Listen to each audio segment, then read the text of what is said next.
राधे राधे। जय श्री कृष्णा। कैसे हैं आप सभी? आशा करती हूँ आप सभी परम मंगल में होंगे।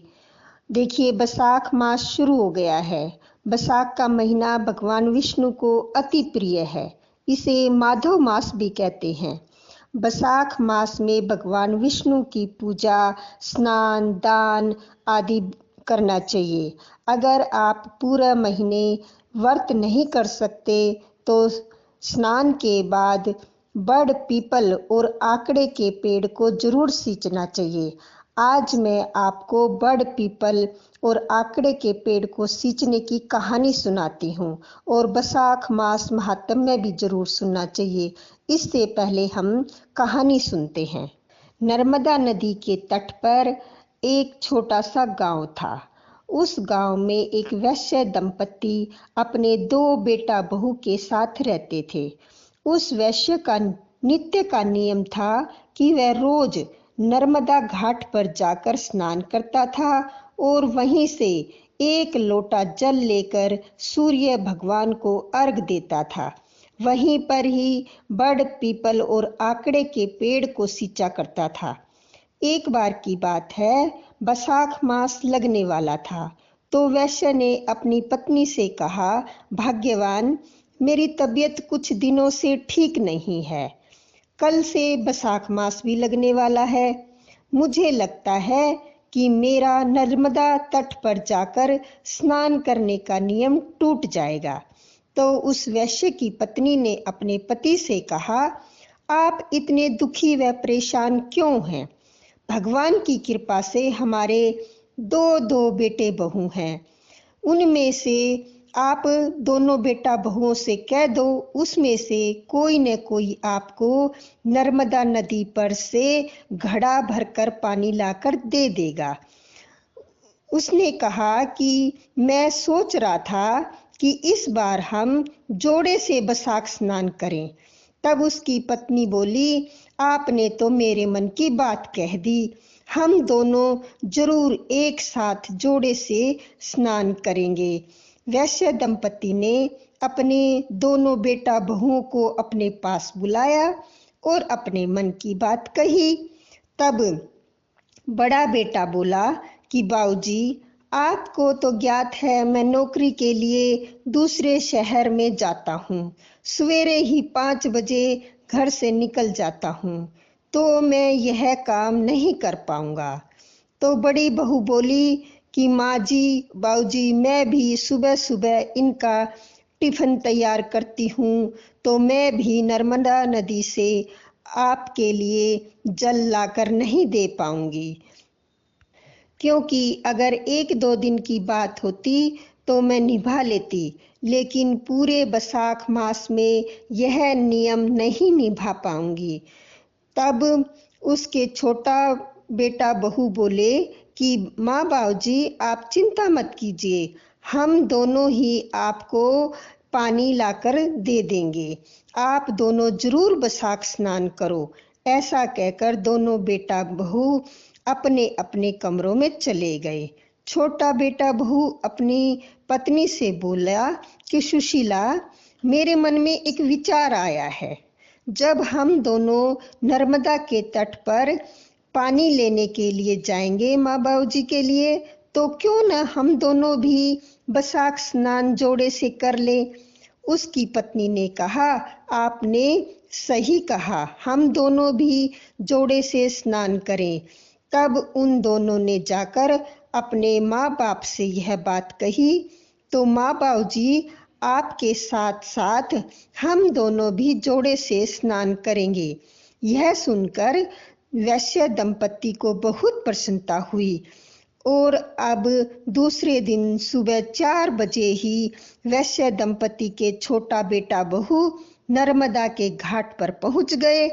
तब छोटे पुत्र ने नर्मदा घाट पर स्नान किया, उसकी पत्नी ने भी स्नान किया और दोनों एक एक घड़ा पानी का लाकर अपने माता पिता को दे दिया। तो दोनों वैश्य दंपति के चेहरे, उन्होंने पहले उस पानी में से एक एक लोटा जल निकाल लिया और शेष पानी से दोनों ने स्नान किया। स्नान के बाद उन्होंने जो एक लोटा जल निकाला था उससे उन्होंने सूर्य भगवान को अर्घ दिया। फिर बड़ पीपल और आकड़े के पेड़ को सींचा और नर्मदा नदी की 5 परिक्रमाएं, वहीं पर खड़े होकर उन्होंने 5 परिक्रमाएं की।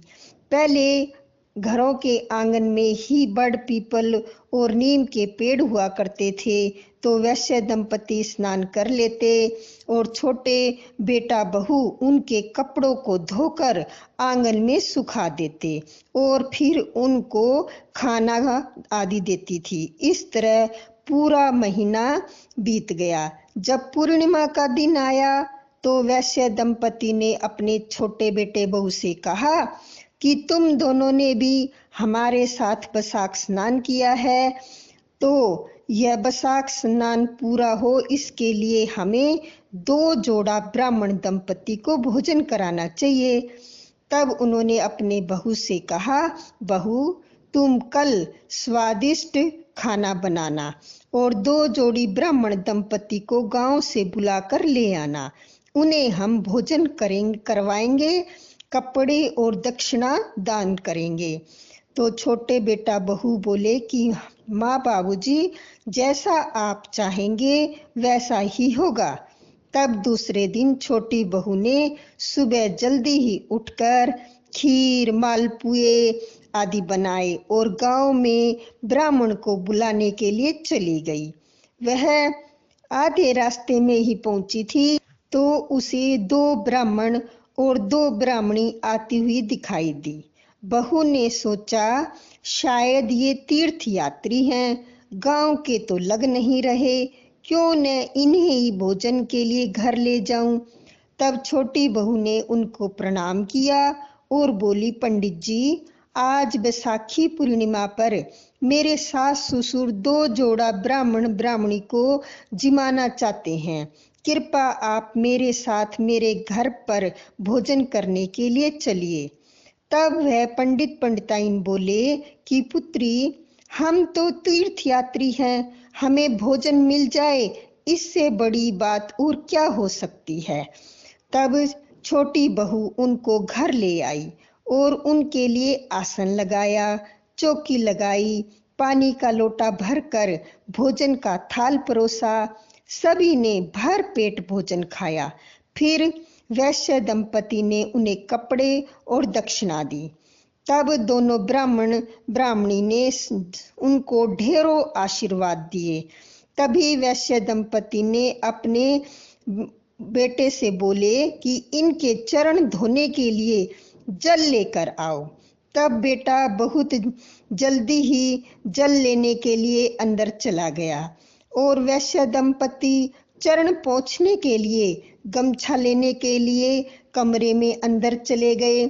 पीछे से ब्राह्मण दंपति जो कि भगवान राम, माता सीता और विष्णु जी और माता लक्ष्मी थे, वे ब्राह्मण और ब्राह्मणी का वेश धर के वैश्य दंपति उनके छोटा बेटा बहू को बैसाख स्नान व बड़ पीपल और आकड़े के पेड़ को सींचने का पुण्य देने आए थे। वे अंतर्ध्यान हो गए। जैसे ही वैश्य दंपति और उसके बेटा बहू चौके में आए तो उन्हें कोई दिखाई नहीं दिया, लेकिन उनको यह देखकर महान आश्चर्य हुआ कि उनकी रसोई में अन्न धन की ढेरियां पड़ी हुई थी। जैसे ही वैश्य दंपति ने चौकी हटाई, उन्हें और भी आश्चर्य हुआ। जहाँ राम व सीता हैं तो वहां पर भगवान राम के चरणों धनुष के चिन्ह अंकित थे तथा माता सीता जहाँ बैठी थी वहां पर सोने की मोहरों की थैली पड़ी थी और जहाँ भगवान विष्णु बैठे थे वहां चक्र का चिन्ह अंकित था और जहाँ पर माता लक्ष्मी बैठी हुई थी वहां पर सोने चांदी के आभूषणों की थैली पड़ी थी। यह खबर पूरे गांव में आग की तरह फैल गई कि वैश्य दंपति के घर भगवान राम, माता सीता, विष्णु भगवान और माता लक्ष्मी प्रकट हुए हैं। तो वैश्य दंपति के घर लोगों के भगवान के दर्शन करने का तांता लग गया और जब वैश्य दंपति के बड़े बेटे बहू को पता चला तो उन्हें बहुत दुख हुआ कि अगर हम भी बसाख स्नान करते और माँ बाबूजी के लिए नर्मदा का जल लाकर रख देते तो आज हमें भी भगवान के दर्शन होते। और उस वैश्य दंपति ने पूरे गांव में यह ढिंडोरा पिटवा दिया कि पूरे बसाख मास में स्नान करने, बड़ पीपल और आकड़े के पेड़ की पूजा करने से घर से दरिद्रता दूर हो जाती है, घर में अन्न धन सुख समृद्धि बढ़ती है। इसलिए अगर पूरे बैसाख में व्रत करना संभव न हो सके तो बसाख मास में स्नान करने के बाद बड़ पीपल और आकड़े के पेड़ की पूजा अवश्य करनी चाहिए। इससे घर की दरिद्रता दूर हो जाती है। बड़ पीपल देवता जैसा आपने वैश्य दंपति को दिया, उसके छोटे बेटे बहू को दिया, वैसा सबको देना। कहानी सुनने वाले, हुकारा भरने वाले सबको देना। भगवान भूले बिसरे सबको देना। विष्णु भगवान की जय। आइए अब बसाख मास महात्म्य का तीसरा अध्याय सुनते हैं। इससे पहले के अध्याय में हमने जाना कि हम किन किन चीजों का दान कर सकते हैं। अब आगे नारद जी बोले, हे राजन, जैसे रसों में दूध, दूध से दही और दही से घी उत्तम है, वैसे ही मासों में कार्तिक मास, कार्तिक से माघ तथा माघ से बसाख मास अधिक है। इसमें धर्म करना बरगद के बरहाए की तरह बढ़ता है। मेष की संक्रांति में मधुसूदन भगवान का ध्यान तथा प्रातः काल स्नान कर विष्णु का पूजन करे और नीचे लिखे मंत्र से मधुसूदन भगवान की प्रार्थना करे।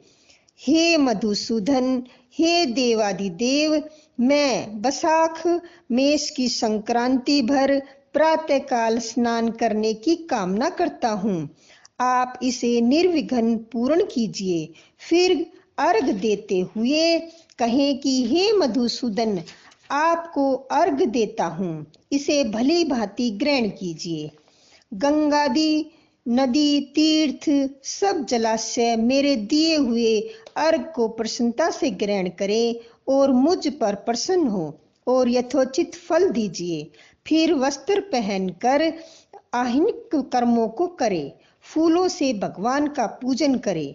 फिर बसाख की बैसाखी मास संबंधी कथा सुनने से वह कोटि जन्म के संचित पापों से छूटकर मोक्ष पाता है।